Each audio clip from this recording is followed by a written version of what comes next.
हरियाणा राज्यसभा चुनावों में कांग्रेस के 4 नहीं बल्कि 5 एमएलएस ने क्रॉस वोट किया।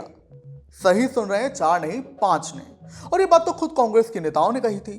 तो फिर मीडिया में नाम खाली 4 का क्यों उजागर किया गया? 5वें पर इतना सस्पेंस क्यों रखा गया? वो 5वां है कौन? और आखिर ऐसा क्या हो गया कि उस 5वें के खिलाफ भी कार्रवाई की तैयारी है? कौन है ये 5वां और क्या कुछ इनके खिलाफ कार्रवाई हो सकती है और ये कार्रवाई आखिर की भी क्यों जा रही है, ये हम आपको बताएंगे। नमस्कार, आप देख रहे हैं डिगी दहाड़, मैं हूं आपके साथ हूं पांडे। देखिए, 4 का नाम ऑलरेडी कांग्रेस ने मीडिया में बता दिया था। शैली चौधरी, रेणु बाला और मोहम्मद इसराइल, मोहम्मद इलियास। 5वें थे जर्नैल सिंह, लेकिन इनका नाम तब मीडिया में नहीं बताया गया। वो कांग्रेस के नेता, जिनमें कि दीपेंद्र हुड्डा भी शामिल थे, उन्होंने खुद कहा था कि 5 एमएलएस ने क्रॉस वोट किया है और 4 की कैंसिल हुई है। लेकिन 5वें का नाम बता ही नहीं गया मीडिया में। अब यह खबर आई है कि वो 5वें जर्नैल सिंह हैं, रतिया से कांग्रेस के विधायक, जिन्होंने रतिया में कांग्रेस की 30 साल बाद वापसी कराई थी 2011 में। वो ही जर्नैल सिंह, उन्होंने क्रॉस वोट किया है और उन्हें अब नोटिस जारी कर दिया गया है। उन्हें हाईकमान को 7 दिनों में जवाब देना है। जवाब नहीं दे पाएंगे स्पष्ट तो फिर कार्रवाई होगी। अब इसी में कई सवाल हैं। पहला सवाल ये कि उनके नाम पर सस्पेंस क्यों रखा गया, उनका नाम ऐसे क्यों नहीं उजागर किया गया? तो देखिए, पहले ये बात सामने आई थी कि जर्नैल सिंह भी क्रॉस वोटिंग में शामिल हैं, लेकिन पहली बात उन्हें बेनिफिट ऑफ डाउट दिया गया। दूसरा, ये भी कहा जा रहा है कि एक तो वो हुड्डा के करीबी हैं काफी, और उन्होंने कांग्रेस की वापसी भी 30 साल बाद रतिया में कराई थी, तो कांग्रेस उनके खिलाफ इतना जल्दी कार्रवाई नहीं करना चाहती थी और मीडिया में तभी जर्नैल सिंह का नाम भी उजागर नहीं किया।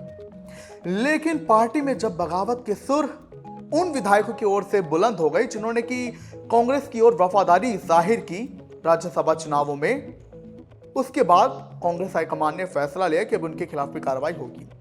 जानकारी है कि वो विधायक जो कि कांग्रेस के साथ रहे, जिन्होंने क्रॉस वोटिंग नहीं की, वो इस बात पर भड़क गए, जिनमें कि विनेश फोगाट भी शामिल हैं, गोकुल सेतिया, मंजू चौधरी और भी तमाम ऐसे विधायक।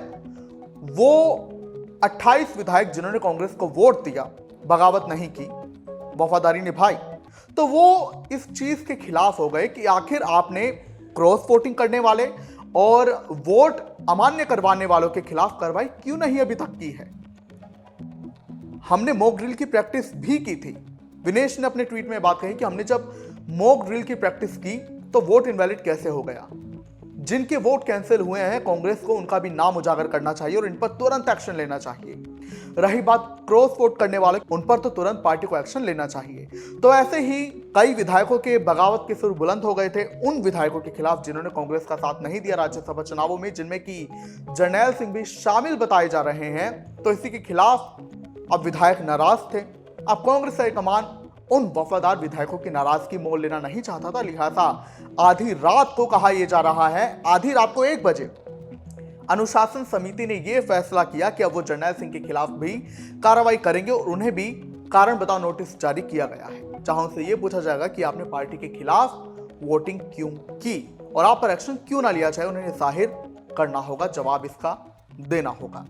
क्योंकि कांग्रेस में कई जगह ये सवाल उठ रहे थे। ओडिशा में चूंकि क्रॉस वोटिंग हुई है, हरियाणा में भी हुई है, तो कई विधायक कह रहे थे, कांग्रेस के वफादार विधायक, कि जब आरोप एक है यानी क्रॉस वोटिंग का, तो फिर कार्रवाई अलग अलग क्यों है? क्योंकि ओडिशा में तो उन्हें पार्टी ने निकाल दिया है, तो फिर हरियाणा में एक्शन में देरी क्यों है? ये तमाम सवाल किए जा रहे थे। लेकिन अब जर्नैल सिंह का नाम आया ही है, तो अब देखना होगा इन 5 विधायकों के खिलाफ क्या कार्रवाई होती है।